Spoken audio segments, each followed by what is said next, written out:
Hi guys សួស្តីអ្នកគ្នាមកអង្គុយមើល sunset ឥឡូវមិនទៅរកកន្លែងអង្គុយទៅតែឥឡូវទឹកតែម៉ោងប៉ុន្មានព្រោះម៉ោង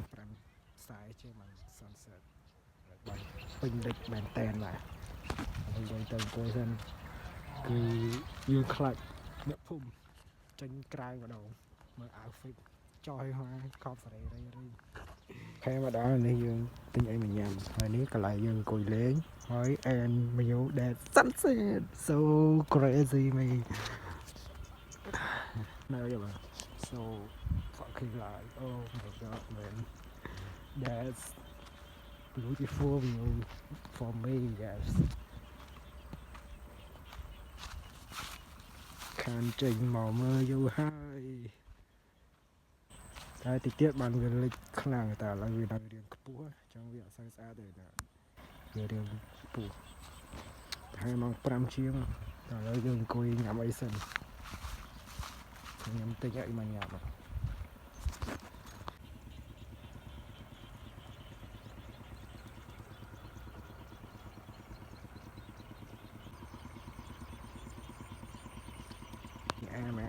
ខប់ស្រីវិញយើងអង្គុយមើល sunset ខាងនោះហើយញ៉ាំអីសិនបាទនៅវាស្រែបាទកន្លែងនេះហើយគឺមើលគោមើលអីចាប់ត្រីចាប់អីនេះស្អាតចំនួនប៉ុណ្ណាតែឥឡូវដឹងមិនបានទេព្រោះខានមកប្រឡូកវិស័យវិភពគុណនៅវាស្រែយូរហើយបានមកអង្គុយមើល sunset ហ្នឹងសម្រាប់អស់ជាតិហើយបាទគឺញ៉ាំមកប៉ុណ្ណឹងeasy ព្រោះយើងមកតែឯងចឹង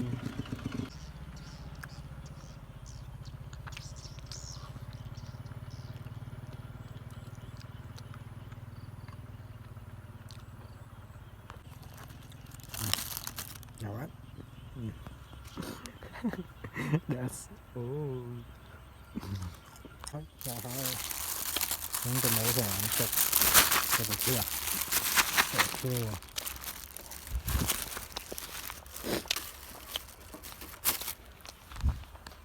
Dạ. Boom. Bye bye. Sao cãi lại này?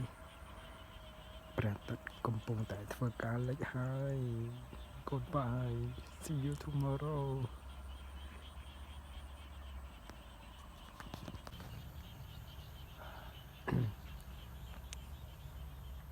Yep what yes sunset goodbye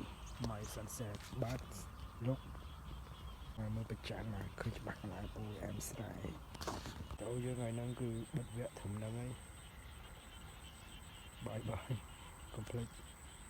ជួបគ្នានៅវីដេអូក្រោយ